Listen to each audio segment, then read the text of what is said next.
Levante el letrero, por favor. Pórtese, señora, por favor. ¡Váyanse a la chingada! Recuerde que en este país la justicia es ciega. ¿Ya viste, Serafina? ¡Nos hundiste! ¿Y yo qué culpa tengo de haber nacido apasionada?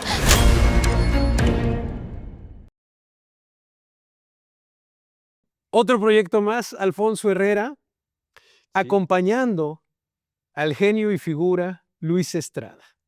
Un proyecto de 7 horas.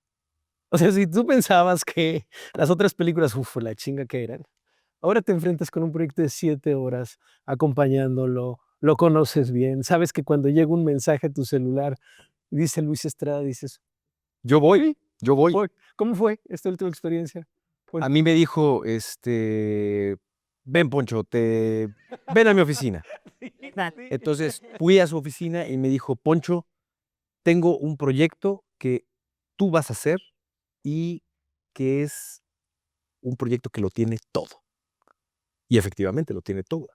Tiene desamor, traición, romance, muertes, tiene todo. ¿Así? Así es, Sexo. sexo. Mucho y bueno. Y del bueno, y del bueno. Del bueno. Y señales. La frase que enmarcaba en la conversación anterior y que me parece que es eso, el gran logro de Ibargüengoitia y castigo también supongo lo público, es cuando la hermana menor de Las Baladro le dice a Arcángela, ¿y yo qué culpa tengo de nacer apasionada? De haber nacido De apasionado. haber nacido apasionada. Pues es que qué culpa tiene la pobre Serafina. Que acabó, que por andar de caliente acabó con el imperio de Las Baladro. Y no solamente andar de caliente, más bien acá el Simón Corona que la traiciona no 1, 3 veces. Ya era lo que yo decía, una mujer traicionada es peligrosísima. Es que Simón Corona no necesariamente pensaba con la razón, pensaba Quedó sus claro. instintos. A ver, ¿cómo es? ¿Cómo es llegar a ese personaje, Paulina? A ver, y ahora quiero también hacer esta pregunta. Todavía sigue siendo para nuestra generación un tema tabú, el tema de las poquianchis. Es un tema al cual nadie entra, fue brutal, marcó al siglo XX en México, los atroces, las peores mujeres que nacieron en este país. Tal. Y en eso se enmarca también el tema de una mujer apasionada, de una mujer que fue traicionada en el amor. ¿Cómo transitas entre las llenas, que así les llama la prensa, y tu personaje dentro, digamos, de la novela, de lo que contó Ibargüengoitia? Pues mira, para mí, lo dije hace rato, Serafín es un parteaguas en mi carrera. Siento que vino a cambiar muchísimas cosas. Y es un personaje tan complejo, tan lleno de matices, tan lleno de conflictos internos, ¿no? Es una mujer, como decía hace rato, que está quebrada. Y que ese quiebre que ella tiene la última vez que Simón Corona desaparece de ella, la lleva a empezar a tomar decisiones sin pensar. Y ese tipo de cosas, pues, los llevan al caos que viene después con la cantidad de problemas que suscitan, ¿no? Hay digamos, ¿las dos son malas o la mala es Serafín, la mala es No, Arcángela? yo creo y que las Serafín? 2 son unas cabronas. Y las 2 están hechas con la misma madera. O sea, son 2 mujeres que piensan de una manera bastante tenebrosa y lo que hacen son actos terribles. Yo no le encuentro, por más de que uno intente buscarle como la humanidad, si te pones en los zapatos del personaje, dices, bueno, medio intentas justificar de alguna u otra manera, pero hay cosas que son injustificables, ¿no? Como los actos que ellas cometían. O sea, trata de mujeres, la corrupción, prostitución, mataban, o sea, no les era suficiente. Yo creo que Las Muertas, a final de cuentas, el tema de mayor calado y profundidad es que es un retrato del mal. Y que así como Las Baladro, que son, por supuesto, 2 ejemplos supremos, pero con diferencias y matices sobre versiones del mal, sobre lo que Hannah Arendt hablaba de la banalidad, de la normalización de la maldad, ¿sí? A mí la historia me genera un atractivo casi como de un abismo y un vértigo, porque no hay un solo personaje, como en otras de mis películas, no hay un solo personaje que se salve o que se redima. En este retrato del mal, aún las víctimas que más sufrieron, más padecieron, que más te compadeces de ellas cuando tienen oportunidad de tomar la justicia en sus manos, se vuelven unas cabronas Villanas, sí. y deciden vengarse de ellas e inventar Entonces eso es muy fascinante. Y te voy a decir una cosa, está en los expedientes reales de los que hablamos ¿De hace rato. sometidas? De sometidas, de víctimas a victimarias, y entonces deciden inventar sus testimonios frente al juez después de haber jurado decir la verdad y nada más que la verdad, y entonces decir, esa señora me empujó un día y a las otras las mató, y entonces crea un universo y un retrato de la maldad con consecuencias morales y éticas, que también hace un retrato de un país y un momento histórico donde tenemos muy pocos asideros, creo, éticos y morales. Porque cada vez que creemos en alguien, acabamos desilusionados. Pero creo que también que hay algo muy interesante que son las contradicciones que tienen los personajes que los vuelven, que los humanizan. Por ejemplo, Arcángel Abalado sí hace cosas tenebrosas, de igual forma Serafina. Pero a pesar de eso, Arcángel ama profundamente a su hijo. Sí, Serafina está profundamente enamorada de Simón Corona.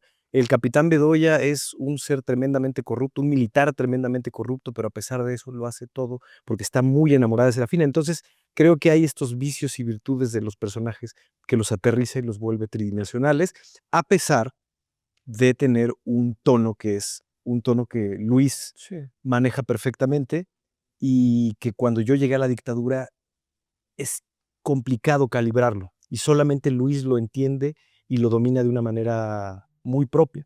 Porque no es, a ver, o sea, cuando le decían un poco a Ibargüengoitia sobre la risa, dice, sobre el humor, y él hablaba y decía, bueno, perdón, a mí no me da risa que quemen a alguien. No, eso no me da risa. Dice, y yo creo que Ibargüengoitia tenía muy mala leche y también decía muchas mentiras. También, o sea, porque aquí creen que todo lo que decimos es real, porque yo creo que Ibargüengoitia con esa mala leche sabía que esas situaciones tan esperpénticas, ¿sí? Que es lo maravilloso de ese tono y que es el tono donde yo siempre me he movido. Es de pronto plantear temas, circunstancias, situaciones muy brutales, pero que de pronto se vuelven tan como nosotros los mexicanos que acabas riéndote de cosas que hasta te hacen sentir culpable de decir, ¿cómo me puedo reír yo de que planchen a una mujer viva? No, perdón, la inauguración del México lindo.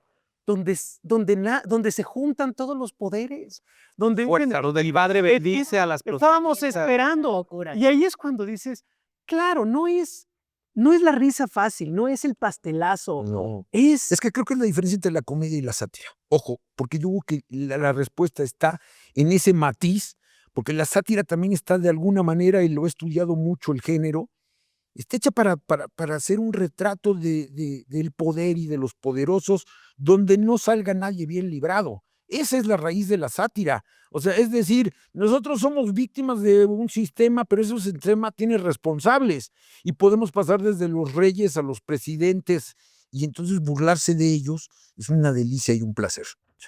Sí, la exposición, así de que caminen solos, de hecho. O sea, es de risa que caminen solos. El poder y la sumisión que tenía tu personaje también. ¿Cómo te...? ¿Pero sumisión? En algún momento volteaba hacia abajo. Bueno, evidentemente cuando estaba con Simón, había cierta sumisión. Había cierta sumisión a, mira, te voy a pagar esto, yo pago, no te preocupes, tal. Oye, pero también como una manipulación, o sea, como que juega entre lo sumiso y la manipulación que tiene Serafina, que es una manipuladora, es una experta. Y se lo convence de tirar un cuerpo. Hasta que llega el punto de decir, tú te quedas ahí, no te muevas, ahorita regreso. Sí. Y fue por un bacardi. Que no precisamente estaban tan enamorados, Era una cosa más sexual lo que ellos tienen. Lo platicábamos mucho, como la relación que íbamos a llevar Simón y, bueno... En México se llama enculamiento. No lo digas. Nadie lo quiso decir en la mesa. Nadie lo quiso decir en la mesa. Era como, güey, no voy a decir enculados, güey. Pero todos hemos sido víctimas Ledo. Luego descubres que no tenía nada más que unas maravillas. Pero lo que ella tenía con el capitán Bedoya, eso creo que sí era amorcillo. O sea, ahí sí sentía. Claro, no, perdón, yo difiero porque yo creo que también con Simón Corona hay un amor. De hecho, le llega a confesar en Veracruz, voy a mandar a la chingada el negocio de prostitución y voy a ponerte tu panadería y me voy a volver una mujer sumisa. Absolutamente todo. ¿Y cómo le pagó Simón? Con un abandono. Y ahí vienen las dos venganzas. Es que la estructura de la novela es increíble. Es increíble el manejo de voces, tiempos, Eso es estructurales. interesante. A ver, evidentemente cuando los invita Luis al proyecto, corren a la librería y dicen, oye, bueno, no sé si antes los habían leído ya, si tenían A mí me alguna... lo regaló Fernando Bonilla, que hizo Ticho. Porque a él le llegó la carta a compromiso al mismo tiempo que a mí. Entonces me dijo, ¿no la has leído? Yo, no, estoy muy emocionada. Y me dijo, güey, toma. Y me regaló la novela. Y luego me la regaló mi esposo y yo dije, no, bueno. para que... ¿Quién más? Yo Pero- te debo una. Pero ¿cómo fue eso? ¿Cómo Pero voy a fue ir a la oficina. el leerla y encontrarte con los capítulos de Luis? Híjole, es que Sí. es como muy fiel Sí, a sí, sí. Ibargüengoitia y yo siento pues eso, que tienen un humor, un estilo tan parecido, que la mezcla de ellos dos hizo esta obra de arte tan maravillosa. Es una obra de arte. Como que no había salido la palabra, pero es una obra de Yo arte. sí lo creo, Sí. yo sí lo creo. Y mira que nada más he visto un episodio y medio, pero me parece maravilloso. No, es una obra de arte. ¿Qué Pero que vivimos. ¿Qué crees? No te vas a decepcionar. Son 6 grandes Es que capítulos. estoy esperando porque me quiero sentar con mi familia ahora. Y fíjate, Risco, que hay algo muy interesante que lo he dicho durante todas las entrevistas. Hoy en día hay muchas novelas, muchos clásicos que se están llevando a la pantalla grande y que al mismo tiempo se están llevando a las televisiones. Porque los clásicos, de alguna manera, tienen una estructura o una columna vertebral sólida, porque es una historia sólida. Pero ahora el gran reto son las adaptaciones. Es cómo adaptas ese clásico que tenga sentido y que al mismo tiempo sea igual de potente. Y creo que la adaptación que hizo Luis Estrada, que hizo Jaime San Pietro, es muy acertada, porque al mismo tiempo tiene ciertos acentos que hacen que la novela sea aún más potente. Y libertades que toma Luis, que yo creo que Luis nos podrá profundizar un poco más, que hace que sea más interesante para la época. Lo que Alfonso quiere decir es que Las Muertas es más chingona que 100 años de soledad y que Pedro es Páramo. Aquí hoy es el día de los eufemismos. Hay adaptaciones que no Y además llegan Poncho a acaba un de buen hacer, puerto. La Casa de los Espíritus, y ahora van a hacer Aura y Dice también tesis sobre una doméstica. He hecho varias ya adaptaciones clásico. y esta adaptación es muy potente, lo es. Sí, a ver, y querías hablar de eso también, de todo lo que significa ponerlo en contexto, de hacer una película de época también y acompañarlo también con la música. Para la gente que ama también la música, va a encontrar con muy buenas sorpresas. ¿Ves? Mira, hablar de la música es hablar de dos vertientes de una serie muy ambiciosa, muy grande, de proporciones épicas, pocas veces visto en Latinoamérica, y aún incluyendo 100 años de soledad, El Eternauta, en fin, todo lo que está en las pantallas, yo creo que pocas veces hay una serie con tal ambición, pero creo que lo interesante del proceso fue que esta ambición y estas proporciones épicas lo habían todos y cada uno de los departamentos involucrados. Por supuesto, empezando por un reparto que es asombroso, que la gente se dice fácil decir en una serie, tengo a Paulina Gaitán, Arcelia Ramírez, Alfonso Herrera, Joaquín Cosío, a Mauricio Isaac, a Tony Dalton, a Tenoch Huerta, Salvador Sánchez y Fernando. Un reparto insólito, pocas veces reunido. Luego tener esta reconstrucción de época, ya lo hablamos en el otro episodio de esta serie de Risco y sus amigos, de la manera artesanal en la que se hizo todo y cada uno de los elementos que juegan en la serie. Pero había un elemento que para mí era esencial y que desde que leí la novela rondaba en mi cabeza dos cosas. La música incidental, la música que oyen los personajes, por supuesto los burdeles, yo creo que ustedes no han ido nunca a uno. ¿Tú has ido a un burdel? No he ido a un burdel. ¿Tú has ido a un Me burdel? han contado. Yo sí. No, pero no valen set. No valen set. ¿Por qué no me preguntan? Lo que Luis quiso decir. Lo que Luis quiso decir, no, déjame decirte una cosa. Yo creo que la música que sonaba en esos lugares, por supuesto, Ibargüengoitia hace varios apuntes sobre el danzón, sobre el cha-cha-cha, sobre el mambo, que en ese momento estaba en su pleno esplendor, Pérez Prado, ¿sí? Y el bolero. ¿Qué es lo que bailan en la inauguración del rancho, no? Claro. Mambo, claro que estamos. El mambo del ruletero, Sí. que el Escalera, que interpretado maravillosamente por Enrique Arreola, pone el radio donde está sonando Pérez Prado y su orquesta, que interpretan el ruletero. Y bueno, vas, perdóname Luis, perdón. Pero en paralelo a todas estas canciones que fue muy complicado conseguirlas porque hay música de Agustín Lara, Toña la Negra, Los Panchos, Los Tres Haces, Los Tres Diamantes, Luis Alcaraz, en versiones originales que además hubo que remasterizar para que se oyeran y pudieran oírse en sonido. Y está la música original. Yo desde que me empecé a imaginar, ya hablamos de que hace 40 años que empecé con las ganas de hacer Las Muertas, también fui haciendo lo que ahora se conoce como un playlist. En mi época no había playlist, había cassettes donde tú grababas discos y los atrevías a grabar. y yo tenía una ambición un poco megalómana de tener un músico de proporciones del Hollywood clásico.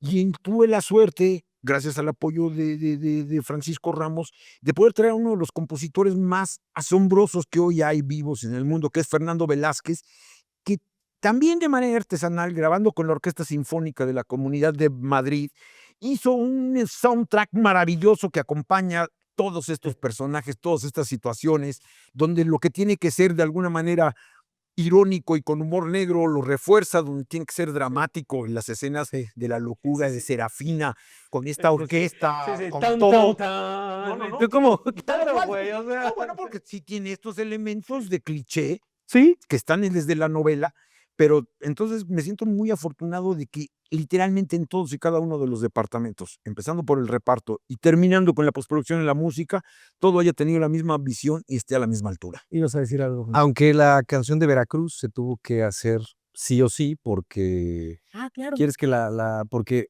en la novela de Ibargüengoitia se iban a Acapulco, Acapulco. pero en realidad el huracán no nos permitió ir a ¿Y por qué no a- queda nada del antiguo Acapulco? Acapulco es una tragedia, así, Veracruz, ¿no? pero Veracruz creo que No, de una serie, una no, dimensión, no, brutal. el lugar, sus rincones, sus playas.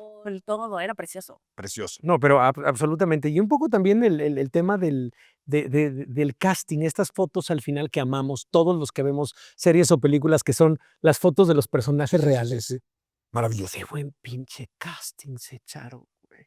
Maestro. O sea, perdón, el Escalera es igualito. Guau. El Escalera es Bueno, también igualito. dices de Bedoya. Bedoya, los lentes, güey. Es un color. Los lentes es un clon. Sí. Y perdón, Mauricio Isaac Está increíble. Está increíble. viste con la calavera. Fíjate que tal cual ese fue el camino, porque sí, yo decía, bueno, ¿quién se parece un poco más, un poco menos? Es importante que hubiera también estas referencias. Y siempre tuve en la cabeza usar las fotografías reales de las hermanas González Valenzuela, conocidas como las Poquianquis, y sus secuaces, ¿sí? Y en esta investigación hemerográfica, histórica que hicimos, de pronto yo veo y dice, este es el personaje que usó Ibargüengoitia para la calavera. ¿Qué es? No, pues es la calavera. No quieras profundizar más acerca de Esa ambigüedad. de su género. Es una ambigüedad. Y además que a mí me gusta mucho, y eso sí es muy deliberado, que nadie se pregunta a lo largo de las 7 horas, es la calavera. Claro, terminé en la cárcel de mujeres, que supongo alguna investigación le habrán hecho. Y no sé hasta dónde llegó Mauricio Isaac por su personaje. Pero sé por todo, señora. Paulina, para cerrar esta conversación, un poco eso, para esta generación también, para un público joven también, porque hemos estado hablando de lo que significa Ibargüengoitia, del México que es una calca del que era el que imaginaba y el que escribía Ibargüengoitia, ahora lo pasa a la visión de Luis Estrada y dices, oye, pues es un No ha espejo, cambiado México. mucho. No ha cambiado mucho. Pero, por ejemplo, para un público joven, ¿qué se va a esperar en Las Muertas? Esta historia es una historia que los va a obligar a ir a la novela. Yo y creo que sí, definitivamente. Y creo que eso es lo que espero yo, Paulina, ¿no? O sea, como que al final siento que tenemos un producto tan maravilloso que la gente que no ha tenido la oportunidad de leer la novela, que se enganche tanto con la serie y que vaya y que lea, ¿no? Y lo mismo con la gente que ya lo leyó y lo disfrutó, que se dé el chance de poder ver nuestra serie que está muy cerca a lo que se escribió en el libro. ¿También hiciste tus apuntes sobre la novela cuando te los regalaron? La verdad, yo hice los apuntes con Luis, o sea, me senté con él y fue como que lo platicamos.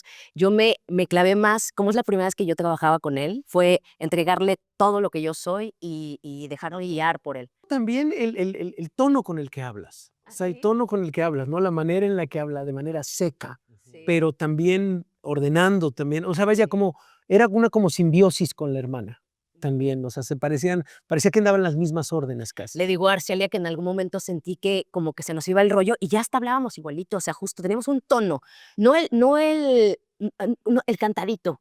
Había como un cantadito que yo le decía a Arcelia, estamos, de que somos las baladros. Sí. ¡Qué miedo! ¿Y de aquí a dónde? Por muchachas. Y yo, vamos. O sea, ya locas, pero lo disfrutamos mucho. Grandes compañeros. La verdad. Poncho, es tu más reciente trabajo con Luis Estrada, porque no va a ser el último seguro. La más reciente, el más reciente con Luis Estrada. ¿Cómo te quedas después de...? Me siento feliz y yo lo que disfruto con Luis no es el proceso ni el producto terminado, sino el proceso para llegar a ese producto. Porque yo disfruto mucho llegar al set, ver a Luis. El viaje. Exactamente. Yo no disfruto la meta, yo disfruto el viaje con Luis. Disfruto llegar al set, tomarme un café con él, que él me cuente cuando hizo Maten a León con su papá en Puerto Rico, cuando conoció a Ibargüengoitia estos 20 minutos, que me cuente sus anécdotas de cuando él en los estudios Churubusco a los 5 años se la pasaba jugando entre foros. Eso es lo que yo disfruto.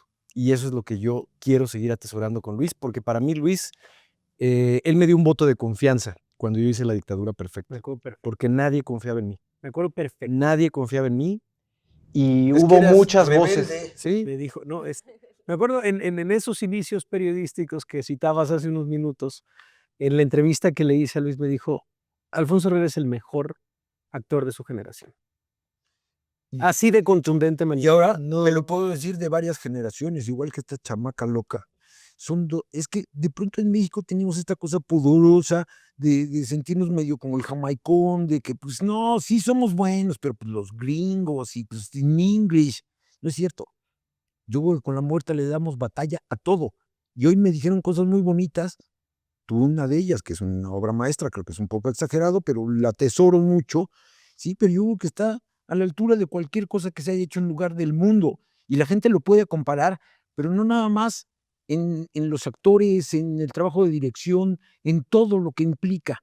En que van a pasar con Las Muertas una contradicción de sensaciones, en el que van a ver una historia horrorosa, pero que al mismo tiempo se van a reír y se van a penar de sí mismos riéndose de esas circunstancias. Que ese era el genio de Ibargüengoitia, que creo que está muy bien trasladado y atrapado en la serie. Gracias a los tres por esto. muchas gracias. Gracias a ti, mi querido Javier Risco. Gracias. Poncho, gracias, querido Luis. Gracias, querida Paulina, de verdad. Sabemos el día que han pasado y que hayamos llegado pecho tierra Se a logró. esta entrevista. Gracias. Esto fue El Extra. Nos vemos pronto.